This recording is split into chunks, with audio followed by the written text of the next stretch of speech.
안녕하세요. 정말 하늘신이 도왔다는 생각밖에 들지 않는 요즘, 임금님 귀는 당나귀 귀 하고 외치고 싶어서 이곳을 물어물어 찾아온 30대 여성입니다.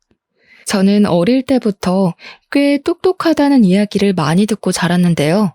사람이 아무리 공부를 잘해도 사람을 대하는 일에 있어서는 그 머리가 쓸모없다는 것을 깨닫게 되었습니다. 요즘은 경찰도 보이스피싱을 당하는 시대라고 많이들 하지 않겠습니까? 제가 당하기 전까지는 어떻게 그런 일이 있을 수 있냐고 생각했었습니다. 하지만 저에게 이런 일이 생기고 나니까 충분히 가능한 일이라는 생각이 들면서 앞으로는 사람을 더욱 경계하고 조심해야겠다고 느끼게 되었습니다. 시작 전에 미리 말씀을 드리자면 당연히 제가 사기를 당한 일은 아니고요. 정말 그럴 뻔했던 이야기를 풀어보려고 합니다. 제 주위에 현명한 분들이 없었더라면 글쎄요, 제가 지금쯤 어떤 소가리를 하면서 살고 있을지 감이 전혀 오지 않습니다. 아무튼 여러분, 서론을 너무 길게 잡고 싶지 않으니 지금부터 저에게 일어났던 그 기가 막히고 황당한 이야기를 한번 시작해 보도록 하겠습니다. 끝까지 저와 함께 해주신다면 저는 정말 더할 나위 없이 행복할 것 같습니다. 저는 저의 대단한 예비신랑에 대한 이야기를 풀어보고자 이곳을 찾아왔습니다. 저의 예비신랑과 저랑은 제가 일을 하고 있는 로펌 앞 건물에서 만나게 되었는데 사실 제 직업이 변호사였기 때문에 그 앞에서 우연히도 만날 수 있었습니다. 저희 로펌 건물에 변호사 사무실이 무척이나 많이 들어와 있었기 때문에 길이 여러 갈래로 복잡하게 나 있었고 처음 오는 사람들은 사무실을 찾지 못하는 경우가 허다했습니다. 대부분 바쁘니까 길을 잃은 사람에게 관심을 주거나 오지랖을 부리지 않곤 했는데 그날 제 예비신랑이 혼자 길을 헤매는 것을 보고 문득 안쓰러운 마음이 들었습니다. 평소와는 다르게 예비신랑에서 어디를 찾으시냐고 물어봤더니 사실 어디를 찾는 게 아니라 마음이 답답해서 이쪽 저쪽을 오가는 중이라고 하더라고요. 저에게 소송을 해야 하나 말아야 하나 고민을 하고 있는 중이라고 하면서 여기서 제일 좋은 로펌이 어디냐고 묻는 게 아니겠습니까? 일단 인상이 상당히 호감형이었고 소위 말하는 꽃미남 스타일의 얼굴이었기 때문에 저는 문득 이 사람의 사정이 궁금해졌습니다.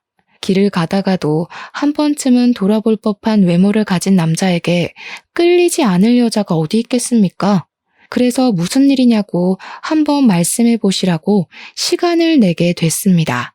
그러자 예비신랑은 저에게 전 여자친구에게 돈을 빌려주었는데 그 여자가 갚지도 않고 연락도 끊어버린 채 잠수를 탔다는 이야기를 하더라고요. 돈도 돈이지만 사람에게 당한 배신감이 너무 커서 전 여자친구에게 소송을 걸겠다고 큰 소리를 쳤다면서 어떻게 해야 할지 모르겠다고 고민을 하고 있었습니다. 액수가 꽤 크다고 하길래 대략 몇 천만 원은 되나 보다 하면서 살짝 조언을 드리기로 마음을 먹었죠. 제가 소송까지 도와드리기는 조금 힘들고 조언만 살짝 해드리자면 시간이 꽤 많이 걸릴 거예요. 이거는 형사 사기 소송으로 진행을 해야 하는데 전 여자친구분께서 변제를 하겠다고 한 증거 같은 게 있을까요? 통화 녹음이라든지 문자 메시지 같은 거요. 그러자 예비신랑은 고개를 절레절레 저으면서 그냥 믿고 빌려주었던 돈이었기 때문에 그런 증거는 하나도 가지고 있지 않다고 이야기를 하더라고요. 저는 솔직하게 그런 경우에는 돈을 돌려받기 힘들 거라고, 그리고 상대방이 잠수인 상태라면 민사까지 걸어서 가압류를 해야 하는데 적어도 3년은 걸릴 거라 현실적인 조언을 드렸습니다. 그러자 예비신랑은 저를 보면서 약간 홀가분한 얼굴로 조언 감사하다면서 소송은 한 번 더 생각해보고 진행을 하겠다고 하더라고요. 대신 제 조언 덕분에 마음이 가벼워진 것은 사실이기 때문에 나중에 차라도 한 잔 대접하고 싶다고 하면서 제 명함을 달라고 말을 하는 겁니다. 혹시라도 소송을 맡기게 된다면 저에게 부탁하고 싶다는 말을 덧붙이면서 손을 내미는데 저도 모르게 명함을 꺼내고 있었습니다. 저도 변호사이기도 하고 소송을 하나라도 더 맡으면 저에게 이익이 되는 건 사실이라는 생각을 하면서 예비 신랑에게 명함을 주었습니다. 세상은 얼굴이 무기라는 말이 있듯이 잘생긴 사람이 저에게 먼저 번호를 달라는 식으로 말을 하니 가슴이 콩닥거리기도 하고 좋더라고요. 아무튼 명함을 주고 하루 이틀 정도는 예비 신랑을 생각하긴 했는데 사실 일이 너무 바빠서 까먹게 되었습니다. 한 일주일쯤 지나서부터는 아예 그런 일이 있었던가 하는 생각이 들면서 예비 신랑의 존재를 완전히 잊어버리게 되었습니다. 인사치레였나 보다 하고 생각하기를 며칠, 뜬금없는 타이밍에 갑자기 모르는 번호로 연락이 왔고 저는 직감적으로 그 연락이 예비 신랑의 연락이라는 것을 눈치챘습니다. 차 한잔하고 싶다는 말에 저도 줏대 없이 튕기기라도 했어야 했는데 바로 좋다고 대답을 해버리고 말았습니다. 아무튼 이런저런 거 다 각설하고 만나서 대화를 하게 되었는데 제 덕분에 귀찮은 일을 덜게 되었다면서 수임료를 줄 순 없지만 차를 한 잔 대접하고 싶었다고 하더라고요. 다음에 또 만날 수 있냐고 물어보는데 이게 바로 애프터 아니겠냐 하는 생각이 들어서 고개를 끄덕이니까 연락을 하겠다고 했습니다. 그 뒤로는 다들 예상하시다시피 매일같이 연락이 오게 됐고 저는 예비 신랑의 연락을 기다리게 되었습니다. 당연히 연락을 하는 횟수가 늘어나는 만큼 데이트도 하게 되었고 정이 붙게 되었습니다. 제가 변호사다 보니 일이 들쑥날쑥하고 바쁘기도 엄청 바쁜데 이 사람은 제가 하는 일을 전부 기다려주는 그런 남자였습니다. 저도 모르게 배려를 받고 있다는 생각이 들다 보니 점점 깊게 빠지게 되었고 저는 이 남자와 함께하는 평생을 꿈꾸게 되었습니다. 그런 생각이 들던 어느 날 저희는 결혼을 약속하게 되었고 드디어 꿈에 그리던 결혼 준비를 하기로 했습니다. 저에게 딱 하나 마음에 걸리던 일이 있었는데 그것은 바로 제가 대학을 졸업하던 시기에 저희 부모님께서 사고로 돌아가셨던 일이었습니다. 정말 예상치도 못했던 사고로 한날 한시에 부모님을 모두 잃어버렸던 저는 학교 수업을 들을 수 없을 정도로 큰 충격에 빠졌었습니다. 그래서 저는 변호사 시험조차 제대로 준비를 하지 못했었고 방황을 오랜 시간 하다가 겨우겨우 변호사가 된 케이스였습니다. 친구들에 비해서 확실히 연차가 조금 늦은 편이라 굵직한 사건은 아예 맞지를 못하고 거의 신입사원의 느낌이라고 보시면 이해하기 쉬울 것 같습니다. 근데 제 나이가 아무래도 33이나 먹었다 보니까 시댁에서는 제가 변호사로 생활한 지 시간이 꽤 흘렀을 것이라고 예상을 하셨던 거죠. 그러니까 한마디로 우리들의 인식에 있는 변호사 연봉을 떠올리면서 저를 바라보고 계셨던 것이었습니다. 하지만 저는 시댁에서 그런 환상을 가지고 있다는 사실을 전혀 모르고 시댁에 인사를 드리러 가게 되었습니다. 제가 부모님이 두 분 다 안 계시다 보니까 상견례라고 할 만한 자리를 만들 구실이 없어서 그냥 간단하게 시댁에서 인사를 드리고 이야기를 하는 것으로 마무리를 지었거든요. 양손 무겁게 바리바리 좋은 것들을 싸들고 가서 시댁에 인사를 딱 드렸는데 저를 보자마자 환하게 웃으시던 예비시모가 그런 말을 하시더라고요. 변호사니까 집 한 채 정도는 있겠지? 보시다시피 우리 집 형편이 그다지 넉넉한 건 아니라서 집을 턱턱 해줄 수가 없어서 말이야. 시댁을 한번 쓱 둘러봤는데 사실 낡은 연립주택 같은 곳에 살고 계셨었거든요. 외관이 별로 좋지 않아도 내부는 잘 꾸미고 사시겠지 했는데 사실 내부도 완전 엉망진창이었습니다. 군데군데 낡은 흔적들이 보이는데 예비시모가 저에게 대놓고 지원을 해줄 수 없다고 말을 하신 게 이해가 갈 정도였습니다. 제가 살던 집이 투룸 오피스텔이었는데 저도 물론 대출을 낀 전셋집이었지만 두 사람이 살기엔 부족하지 않을 것 같다고 말을 하니 흡족해 하시더라고요. 그리고 저에게 뼈가 있는 농담을 던지셨는데 그때는 그게 정말 생지옥의 시작이라고는 생각도 하지 못했었습니다. 나중에 돈 많이 벌어서 큰 집이라도 얻게 되면 우리들 살 방도 하나씩은 마련해 주는 거지. 언제까지 이런 낡은 집에서 살아야 할지 감도 안 온다. 저는 당연히 시작부터 합가 이야기를 꺼낸다는 건 상상도 하지 못했기 때문에 예비시모가 저에게 분위기를 풀어줄 겸 농담을 하는 것이라고 생각해서 어색하게 웃었습니다. 그랬더니 예비 시모가 눈을 뾰족하게 뜨면서 저한테 왜 웃냐고 자기 말이 웃기냐고 되묻는 게 아니겠습니까? 갑자기 이상해진 분위기에 저는 얼굴을 굳히면서 웃겨서 웃은 게 아니라 그냥 좋아서 웃은 거라고 대충 둘러댔습니다. 거기서 제가 어머님이 농담을 하시니까 웃었죠. 할 수도 없는 노릇 아니겠습니까? 그런데 예비 시모가 완전히 정색을 하시면서 자기가 농담한 거 아니라고 웃지 말라고 하시더라고요. 저는 당황했죠. 정색을 하고 이야기를 하시니까 정말로 나중에 합가를 하고 싶은 생각이 있으신가 싶어서요. 제가 그 시점에 연차가 쌓여가고 있었던 터라 사실은 같이 함께 살고 싶은 마음은 굴뚝 같았지만 결혼식 자체는 느긋하게 준비를 해서 올리고 싶었습니다. 원래 결혼 후에 여자들의 생활이란 뻔한 거 아니겠습니까? 일보다는 가정에 집중을 해야 하고 임신, 출산, 육아로 인해서 승진이 미뤄질 게 뻔하지 않습니까?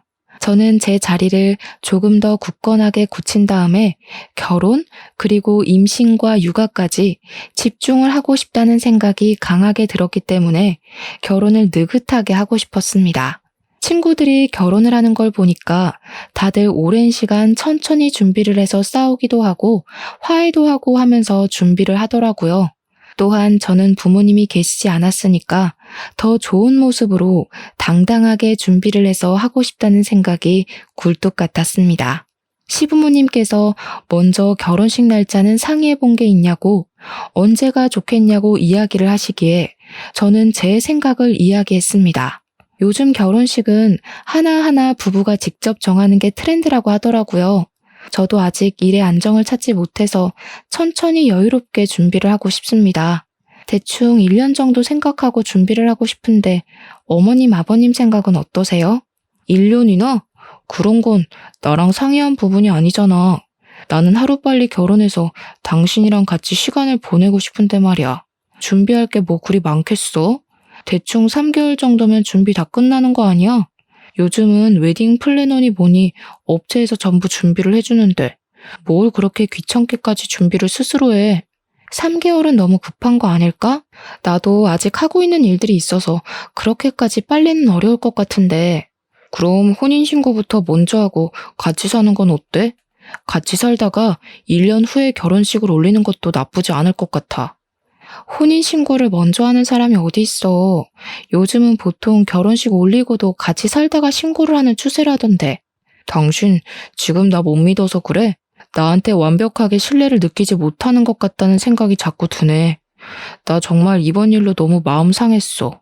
잠시 우리 관계에 있어서 생각할 시간이 필요하다는 느낌을 받았어. 내가 그렇게 당신에게 확신을 주지 못하는 사람인가 싶어서 말이야. 저는 예비 신랑의 말에 너무나도 놀라서 그런 게 아니라고 안절부절하며 오해를 풀려고 애를 썼습니다. 점점 예비 신랑을 설득하면 설득할수록 그런 생각이 들더라고요. 내가 왜 이 좋은 걸 자꾸 미루려고 하는지. 그냥 하루빨리 해치워버릴까 하는 생각 말이죠. 예비 신랑과의 대화가 길어지면 길어질수록 저는 점점 더 미궁에 빠지는 기분이 들었고 예비 신랑의 말에 빠져들게 되었습니다. 하지만 결혼식을 앞당기자는 생각을 하면서도 자꾸만 제 변호사 생활에 대한 확신이 무너지는 기분이 들어서 이러지도 못하고 저러지도 못하고 있었습니다.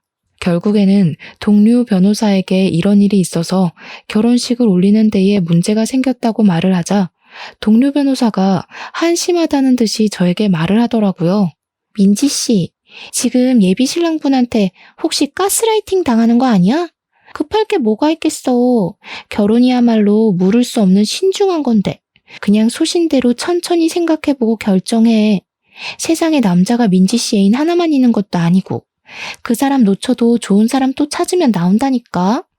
그리고 얼굴밖에 봐줄 것도 없는 사람이라고 하지 않았어? 나는 아무리 생각해도 민지 씨가 아깝다는 말이야. 정말 친하게 지내는 동기인데 그런 식으로 말을 하면서 제 의견에 힘을 실어주니까 제 팔랑귀가 다시 한번 움직이더라고요. 결국 저는 결심을 굳히고 예비 신랑에게 말을 했습니다. 화가 나고 신뢰를 운운해도 한 번뿐인 결혼식 잘 준비하고 싶고 신중하게 결정하고 싶다고 말입니다. 예비 신랑은 제가 똥꼬집을 부리자 한 발 물러서서 알겠다고 그러면 미리 약혼이라도 올리자고 하길래 시댁 식구들을 불러놓고 조촐하게 밥을 먹으면서 약혼식을 올렸습니다. 약혼식을 올리고 난 이후에 저는 한결 마음의 편안함을 얻게 되었고 일과 사랑을 모두 얻었다는 생각에 하염없이 기쁜 나날들을 보내고 있었습니다. 약혼식을 한 지 며칠 지나지 않아서 예비 신랑이 저에게 결혼 전에 동거를 한번 해보는 것이 어떠냐고 조용히 제안을 해왔습니다. 처음에 결혼 전에 동거에 대해서 좀 안 좋게 생각했던 저는 예비 신랑에게 그냥 결혼식을 올리고 같이 사는 것이 좋겠다고 했는데 예비 신랑이 짐을 싸들고 저희 집에 찾아왔습니다. 이 짐이 다 뭐냐고 물어보니까 결혼 전에 같이 살면서 서로의 습관에 대해 미리 알아두면 좋지 않겠냐고 저를 감언이설로 꼬여내더라고요. 생각을 해보니까 시댁이 워낙 좁고 낡기도 했고 시부모의 신우까지 같이 사니까 예비 신랑에게도 자기만의 공간이 생기는 게 낫겠다 싶었습니다. 당황스러운 마음이 먼저 들긴 했지만 저도 어차피 헤어지는 게 싫기도 해서 예비 신랑의 짐을 저희 집에다가 드리게 되었습니다. 같이 살다 보면 예비 신랑의 장점에 대해 더 많이 알 수 있지 않을까 하고 생각했는데 제 예상보다 훨씬 더 좋은 점이 많이 느껴졌습니다. 예비 신랑의 최대 장점은 말입니다. 집안 살림에 도가 텄다는 것이었습니다. 제가 일이 바쁘다 보니까 야근을 하는 날도 많았고 집안 살림에 신경을 쓰지 못하는 날이 수두룩했는데 그럴 때마다 제 야식까지 챙겨주고 빨래나 청소도 다 해주더라고요. 분명히 너저분한 것들이 늘어져 있어야 하는 우리 집 구석이 너무나도 깨끗하고 청결한 걸 보면서 정말 제 예비 신랑에게 엄지를 치켜 세우지 않을 수 없었습니다. 혼자 쓸고 닦고 제 취향에 맞춰서 음식도 해주고 어디서 이런 자상한 남자가 나타났을까 하면서 부모님이 주신 선물이라고 생각했습니다. 그런데 아무리 생각해도 일을 하는 사람이 이렇게 여유롭게 집안 살림을 챙길 수 있나 하는 의문이 생겼고 저는 예비 신랑에게 물어보게 되었습니다. 직장은 어떻게 되었냐? 여기서 출퇴근하는 거 너무 멀어서 힘들거나 하지 않냐? 일하느라 힘들 텐데 집안 살림까지 신경을 쓰냐고요. 그랬더니 예비 신랑 입에서 터져나온 말은 저를 충격에 빠뜨렸습니다. 너 일 그만뒀어. 그게 무슨 소리야? 우리가 결혼을 하기로 약속까지 한 상태에서 갑자기 일을 그만두면 어떡해. 잘 다니던 회사를 이렇게 뜬금없이. 잘 다니긴 무슨. 그냥 어쩔 수 없이 버티면서 다닌 거지. 이제 결혼도 할 거니까 나도 돈을 더 많이 벌어야 하지 않겠어? 그래서 일단 이직 준비를 하려고 해. 돈 더 주는 곳으로 내 능력을 인정받아서 들어간다면 우리 두 사람에게 잘된 일 아니야? 저는 예비 신랑이 일단 계획이 다 있는 것 같다는 생각이 들어서 일단 하고 싶다는 대로 해주겠다 생각을 했습니다. 집에서 시간을 보내면서 혼자 이력서를 쓰는 것 같기도 하고 이것저것 책도 들여다보는 것 같았는데 한 2주일 지나니까 그런 행동도 하지 않더라고요. 말로만 취업 준비를 한다고 하면서 집에서 살림을 하고 탱자탱자 노는데 벌써부터 가슴이 답답한 기분이 들어 예비 신랑을 붙잡고 이야기를 했습니다. 도대체 언제 취업을 할 것이며 제대로 노력은 하고 있는지에 대해서 들어보고 싶다고 말입니다. 내가 안 그래도 생각을 해봤는데 나 취직하지 말까? 나는 아무래도 전업주부로서의 삶이 더 잘 어울리는 것 같아. 그런 말이 어디 있어. 전업주부의 삶도 바쁘고 힘든 건 마찬가지야. 우리 미래를 생각해서 취업을 하는 게 낫지 않겠어? 대답은 알겠다고 잘만 하면서 정작 아무런 준비를 하지 않는 예비 신랑을 보며 저는 슬슬 불안한 마음이 들기 시작했습니다. 이런 식으로 가다가는 결혼식을 올린 이후에도 쭉 집에서 놀고 먹는 생활을 할 것처럼 보였기 때문이었습니다. 아무리 제가 변호사라고 해도 잘 나가는 로펌에서 굵직한 사건을 맡는 변호사들이나 몇 억대 연봉을 받는 거지 저는 사실 그 급까지는 아닌 일반 변호사였으니까요. 같이 동거를 시작한 지 2달이 흘렀을 무렵 예비 신랑은 저에게 생활비가 없다고 하면서 반찬도 사놓고 과일도 사놓고 하려면 돈이 필요하다고 했습니다. 당당하게 저에게 두 손을 내밀면서 생활비 명목으로 사용할 카드를 달라고 하는데 기가 막히면서도 저를 위해 쓰는 돈이니까 하는 생각이 들었습니다. 집안 살림 자체를 어느샌가부터 예비 신랑이 전부 도맡아 하고 있었기 때문에 저는 카드를 건네줄 수밖에 없었죠. 사실 그 덕분에 집안 살림에는 손 하나 까딱 안 하고 바깥 일에만 집중을 할 수 있고 집을 오로지 휴식의 공간으로 사용할 수 있다는 점이 고맙기도 했습니다. 예비 신랑에게 신용카드를 하나 주고서는 생활비 목적으로 사용을 해주라고 신신당부를 했는데 그 카드의 한도가 300만 원짜리였습니다. 아무 생각 없이 일을 하고 있는데 갑자기 드르륵 하는 진동 소리와 함께 문자 메시지가 쏟아지더라고요. 이게 다 뭔가 싶어서 문자 메시지를 보는데 글쎄 결제 내역이 수두룩하게 도착한 게 아니겠습니까? 거기다가 제일 마지막 문자는 한도가 초과되었다는 메시지였습니다.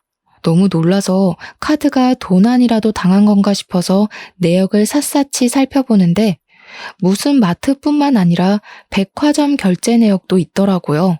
거기에 제일 황당했던 것은 휴대폰 게임 결제 내역까지 있는데 정말 알차게 300만 원이라는 돈을 다 쓴 것 아니겠습니까? 이렇게 카드를 사용할 사람은 예비 신랑밖에 없었기 때문에 저는 바로 예비 신랑에게 전화를 걸어서 물어보게 되었습니다.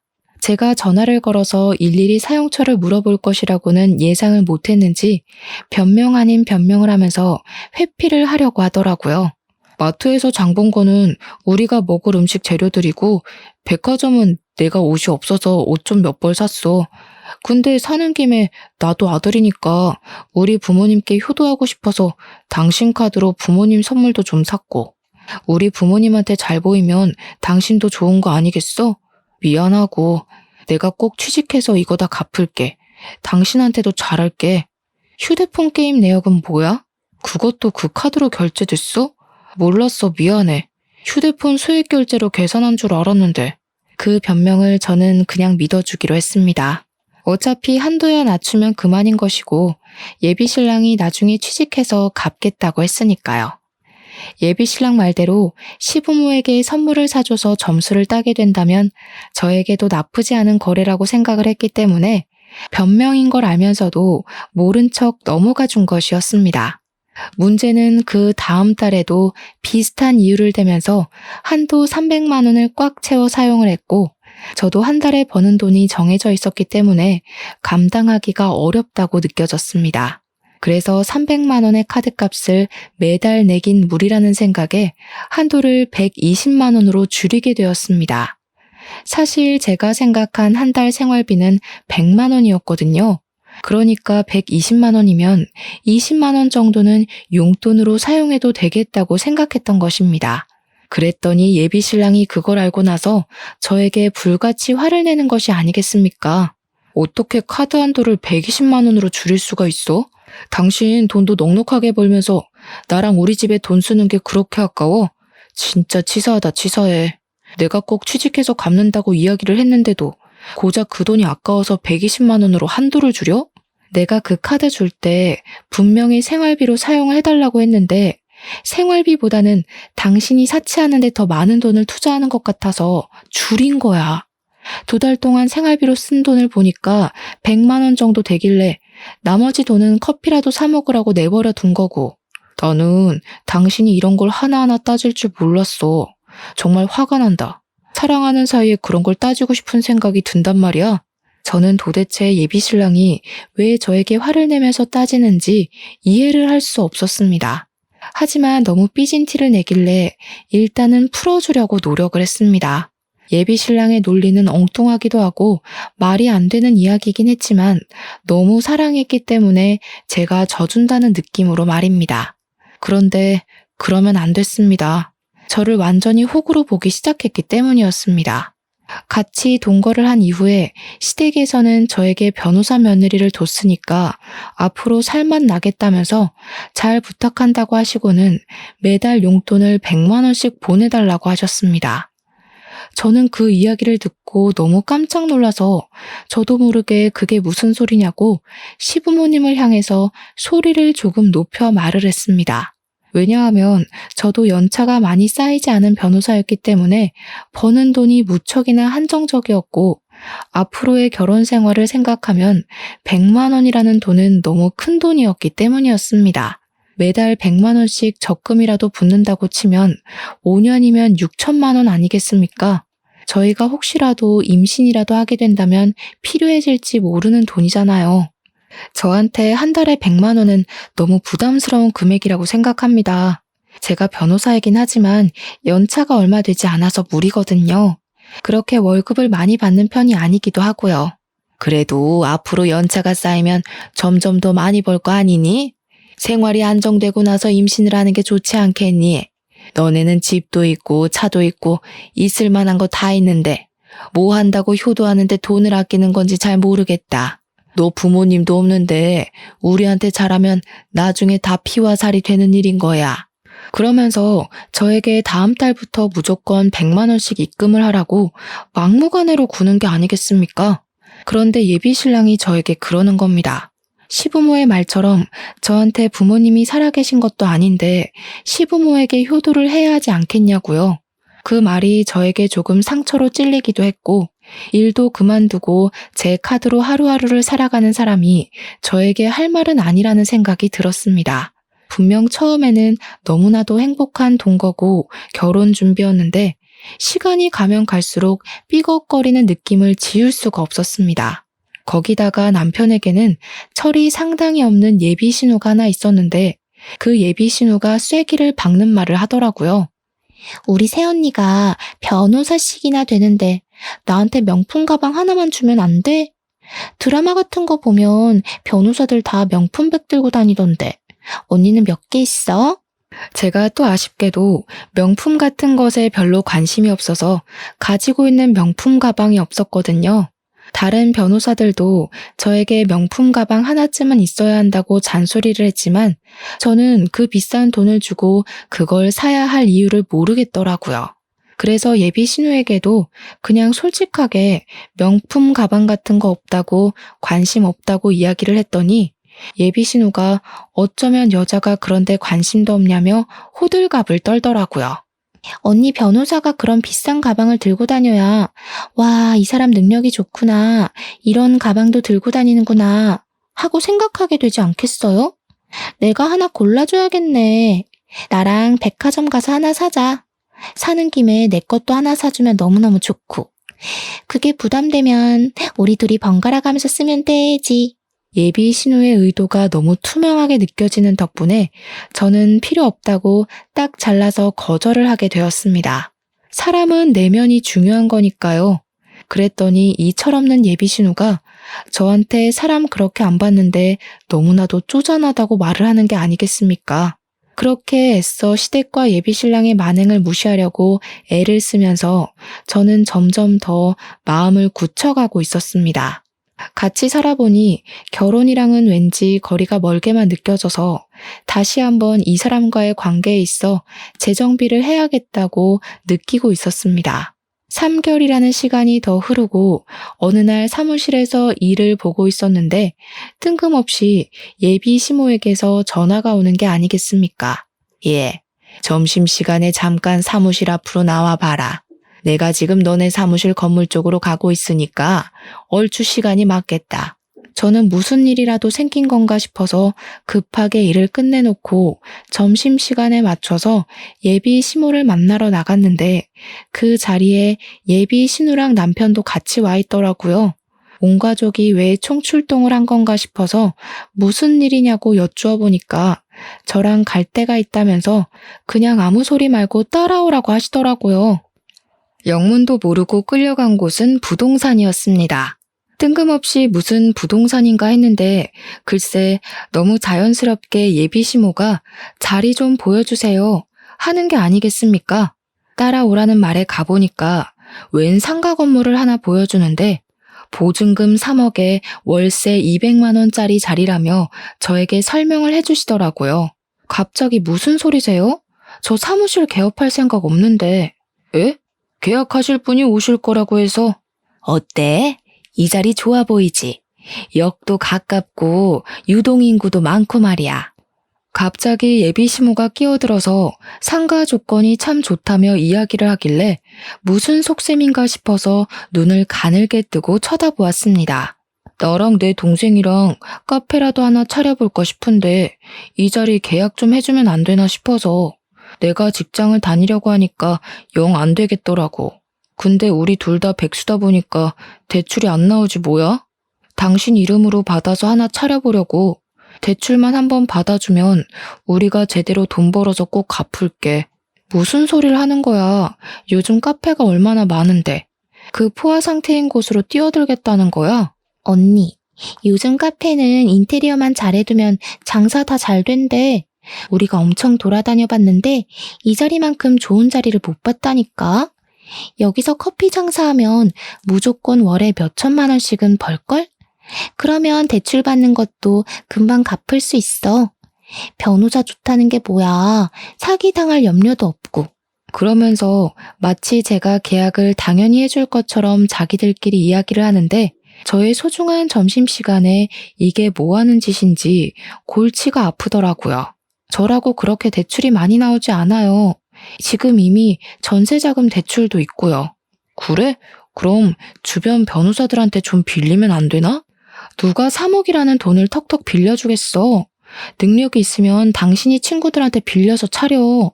저는 그 말을 뒤로 사무실로 돌아왔고 제가 강경하게 나가자 예비 신랑은 꼬리를 살랑살랑 흔들면서 저에게 카페 타령을 하기 시작했습니다. 저랑 연애할 때 만나던 예비 신랑과 지금의 예비 신랑은 너무나도 큰 차이가 있었습니다. 저만 보면 돈 타령에 뭐 하나 더 뜯어먹을 게 있나 없나 불을 밝히는 모습까지. 백수로 살면서 제 등골을 쭉쭉 빼먹는다는 느낌을 받은 거죠. 그렇게 슬슬 정을 떼고 있었던 어느 날 정말 말도 안 되는 일이 벌어지게 되었습니다.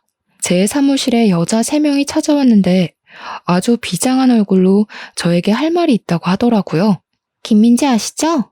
지금 만나고 있는 사람이라고 듣고 찾아왔는데. 김민재가 바로 제 예비 신랑의 이름이었거든요. 저는 저를 어떻게 알고 찾아온 건지 무슨 말이 하고 싶어서 예비 신랑의 이름을 꺼내는 건지 궁금했습니다. 그래서 다들 어떻게 오신 거냐고 제가 만나고 있는 사람이 맞는다고 이야기를 하니 여자 3명이서 서로 앞다투어 자기 할 말을 하려고 하더라고요. 제가 누구냐면요. 김민재랑 결혼을 준비하고 있다가 돈을 뜯긴 피해자입니다. 제가 그 인간한테 빌려준 돈이 글쎄 2천만 원이에요. 2천만 원. 돈만 뜯겼으면 다행이게요. 저는 김민재 아이까지 가진 사람이에요. 책임질 것처럼 굴더니 출산이 임박해오니까 잠수를 탄 거 있죠. 이미 아이를 지우기에는 늦은 상태였고 어쩔 수 없이 출산까지 한 다음에 친자 검사까지 했어요. 그러면서 저에게 친자 확인서를 보여주는데 거기에는 친자일 확률이 99.89%라는 정확한 수치가 적혀 있었습니다. 저는 그 결과지를 보면서도 지금 제가 듣고 있는 이야기들이 전부 예비 신랑에 대한 이야기가 맞는 건지 헷갈리기 시작했습니다. 그만큼 현실감이라는 게 전혀 없었거든요. 저는 양육비를 받아내고 싶어서 소송을 하고 싶어요. 저는 김민재랑 사귀던 도중에 돈을 빌려달라고 해서 돈을 빌려줬어요. 부모님이 암에 걸렸거나 뭘 하나? 수술을 해야 한다고 하더라고요. 처음에는 암 수술비 1,000만 원, 그 뒤에는 입원비 700만 원, 약값 300만 원, 별별 거 다 합쳐서 총 2,700만 원이라는 돈을 뜯겼어요. 당연히 저희들 모두 그 돈도 돌려받고 싶고 제대로 콩밥 먹이고 싶다고 생각해서 변호사님을 찾아왔습니다. 예비 신랑은 모든 여자들에게 돈을 뜯어낸 뒤 돈을 갚지 않은 것도 모자라서 완벽하게 잠수를 타버린 사기꾼이었던 것이었습니다. 그제야 모든 퍼즐이 맞춰지기 시작하더라고요. 처음에 저랑 사무실 앞에서 만났을 때 자기가 돈을 받아야 해서 소송을 한다 어쩐다 했던데 알고 보니 자기가 돈을 빌리고 튀어서 걱정이 되어 물어봤던 것이었습니다. 일을 그만두게 된 것도 회사가 어딘지 알고 있었던 여자가 찾아올 것을 대비해서 그만둔 것이고 통장 또한 이미 가압류가 되어 있었던 것이었습니다. 돈을 벌어봐야 통장이 지급정지가 되어 있으니 돈을 뺄 수도 없고 해서 그냥 일을 그만둔 것입니다. 그동안 제 카드를 사용하면서 지내고 있었으니까 추적을 당할 염려도 없었고 시댁에서 나와 저희 집에 들어온 것도 같은 맥락이었던 것입니다. 완전히 작정을 하고 여자들의 등을 쳐먹는 사기꾼이었던 것입니다. 변호사님, 지금이라도 늦지 않았어요. 돈으로 사기를 당한 게 아니라면 지금이라도 발 빼시고 아니면 어떻게든 받아내세요. 저희들 좀 도와주시면 안 될까요? 이대로 미움으로 살 수 없어요. 정말 믿을 수 없는 일이었지만 증거들을 전부 들이미는데 제가 어떻게 믿지 않을 수가 있겠습니까? 사기를 당한 여자들도 반반한 얼굴에 속아 모든 걸 다 내어준 불쌍한 사람들이었습니다. 돈이 많은 집안 딸들도 아니었고 하나같이 어렵게 벌어먹고 사는 사람들이었습니다. 하루 종일 힘들게 일해서 월급을 받아 생활하는 그녀들의 등을 쳐먹고 자기는 호의호식하고 지냈다는 게 정말 치가 떨릴 정도로 분노를 일으키게 하더라고요. 그런 사람들의 돈을 훔친 것도 모자라 애까지 두고 도망을 가다니 그게 사람 새끼입니까? 저는 그 여자들의 복수를 돕기로 결심했습니다. 저는 여자들의 증언과 증거를 토대로 소송장을 써서 바로 고소를 진행하기로 했습니다. 그리고 저희 집에 가서 예비 신랑이 없는 틈을 타 비밀번호부터 바꾸고 모든 짐을 정리해 시댁으로 보내기로 마음을 먹었습니다. 예비 신랑이 시댁에서 카페를 창업할 이야기를 하겠다며 룰루랄라 나간 사이에 여자들을 불러서 모든 일을 일사천리로 진행했습니다. 그 와중에 예비 신랑이 제 카드로 샀던 옷들이나 물건들이 있지 않겠습니까? 그것들은 전부 중고거래를 하는 사이트에 올려버렸습니다. 제 카드를 참 알차게도 썼더라고요. 비싼 브랜드의 옷부터 신발까지 전부 다 중고 사이트에 올렸더니 거래를 하겠다는 사람들이 줄을 섰더라고요. 그리고 예비 신랑이 저희 집에 들고 왔던 짐 중에서도 비싸 보이는 노트북이라던가 시계라던가 하는 물건들도 전부 중고거래 사이트에 올렸습니다. 물건들을 팔아서 나오는 돈이 소액일지 몰라도 예비 신랑의 전 여자친구들에게 나눠주려고 한 행동이었습니다. 고소 고발과는 별개로 양육비 청구 소송 또한 진행을 하게 되었는데 친자 확인서가 있어서 어렵지 않게 진행할 수 있었습니다. 강제성을 띠는 소송은 아니지만 이 인간이 정말 사람이라면 자기 아이에 대한 양육비는 지급을 해야 하지 않겠습니까? 한창 카페를 오픈할 생각에 신이 나 있던 시댁 식구들은 소송장을 받자마자 저에게 바로 전화가 걸려왔습니다. 예비 신랑은 집에 찾아왔다가 비밀번호가 바뀌어 있는 것을 보고 저에게 쉬지 않고 연락이 왔으나 저는 이미 집을 나와서 레지던스를 얻어서 잠시 지내고 있었습니다. 집에 있다가는 예비 신랑이 어떤 횡포를 부릴지 모른다는 생각을 하고 있었기 때문이었습니다. 예, 며느리야. 우리 아들이 이상한 일에 휘말린 것 같은데 네가 좀 도와줄 수 있겠니? 명색의 변호사 남편이 될 사람인데 이런 지저분한 일에 걸리면 안 되지 않겠어? 내용이 말이다. 우리 아들이 전에 만나던 여자가 있었는데 이게 다 오해고. 민지 씨 짐 오늘 용달차에 싣고 시댁으로 보낼 거예요. 그리고 소장에 찍힌 변호사 이름 못 보셨나 봐요? 오해? 오해는 무슨? 예비 시모는 소송장을 다시 한번 살피다가 피해자 변론인에 제 이름이 적혀 있는 것을 보고 저에게 소리를 빽 지르더라고요. 너 지금 이게 뭐 하는 짓이야? 어디 이상한 여자들의 꿰매 넘어가서 이런 일을 벌여. 그 여자들이 우리 아들을 모함하는 거라니까. 모함이요? 증거가 이렇게 명확한데 무슨 모함입니까? 거기 보시면 변제 금액의 피해 보상까지 보이시죠? 깜빡 속았지 뭡니까? 글쎄 애까지 딸린 남자였는데 그것도 모르고 반반한 얼굴에 속아서 돈 주고 마음 주고 아주 큰일 날 뻔했어요. 지금이라도 진실을 알려준 그분들께 절을 해도 모자랄 판입니다. 변호사를 건드렸으니 당연히 그만한 죗값을 치러야 하지 않겠습니까? 당연히 법적 공방에서 돈이 없어 변호사를 준비하지 못한 예비 신랑 쪽은 개쪽을 당하게 되었습니다. 판사가 반론을 해보라고 했으나 아무것도 하지 못하고 우물쭈물하다가 변론 기회를 전부 놓쳤고 피해자들이 아닌 저에게 계속 잘못을 빌었습니다. 그런 모습을 본 판사는 예비 신랑이 반성하는 모습이 전혀 없고 죄질이 나쁘며 한 건이 아니라 여러 건의 피해를 입혔다고 징역형을 선고했습니다. 보통 같으면 법정 구속이 그런 사건으로 일어나는 경우가 거의 없는데 판사님도 괘씸하셨던 것인지 바로 법정 구속을 때리시더라고요. 포승줄에 묶여서 끌려가는 예비신랑을 보면서 얼마나 웃음이 났는지 모르겠습니다. 피의자 신분이 된 예비신랑은 첫 번째 피해자에게는 혼인빙자 사기 혐의가 인정되어 5천만 원을 배상하라는 판결을 받게 되었습니다. 두 번째 피해자에게는 아이의 부모로서 최선을 다하라는 판결과 20살이 될 때까지의 양육비 총 1억을 지급하라는 판결이 나왔고요. 세 번째 피해자에게는 병원비 명목으로 뜯어낸 돈 3,700만 원과 피해 보상 금액 500만 원까지 4,200만 원을 지급하라는 판결이 나왔습니다. 판사님께서 판사봉을 땅땅땅 치는데 피해자분들이 제 손을 잡고 눈물을 줄줄 흘리시더라고요. 그동안 마음고생이 심했다고 하면서 너무 감사하다고 하는데 저도 그분들께 감사했습니다. 덕분에 이런 사기꾼과 헤어질 수 있게 되었으니까요. 그 이후 법정 구속이 된 예비신랑은 교도소에 들어가게 되었는데 이번에는 예비시모가 저에게 전화를 해서는 엉엉 울면서 빌더라고요. 정말 우리 한 번만 살려주면 안 되겠니? 벌금이 무려 2억 가까이 된단다, 2억. 우리 살림에 그런 큰 돈이 어디 있어. 한 번만 살려주면 내가 이 은혜 절대로 잊지 않으마. 응? 이 늙은이가 이렇게 부탁한다. 앞으로 욕심도 부리지 않을게. 이대로 끝인 줄 아셨겠지만 아직 김민재 씨가 쓴 제 카드값도 남아있거든요. 알차게 사용한 800만 원도 받아낼 건데요. 그 이후에 저는 그 인간과 연관이 된 모든 사람의 연락처를 차단해버렸습니다. 나중에 이야기를 들으니 꼼짝없이 수감 생활을 하게 된 아들의 뒷바라지를 하기 위해서 그 낡은 연립주택까지 팔아치웠다고 하더라고요. 오갈 곳이 없어서 친척 집을 전전긍긍하면서 하루 벌어 하루 먹고 산다고 하던데 아주 꼴이 좋게 된 거죠. 연립주택 판 돈으로 피해자들에게 피해 보상까지 다 했다고 하더라고요.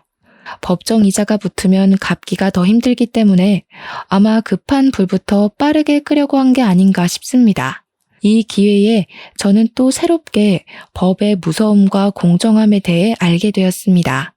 앞으로는 여자 등 처먹을 생각하지 말고 제정신으로 살았으면 하는 게 한때 사랑했던 사람으로서 마지막 부탁이라고나 할까요? 제가 살아가는 세상에 이런 일이 더 이상은 나타나지 않길 바라면서 이쯤에서 글을 마무리하도록 하겠습니다. 제 이야기를 끝까지 들어주신 여러분께 항상 행운이 가득하길 바라겠습니다.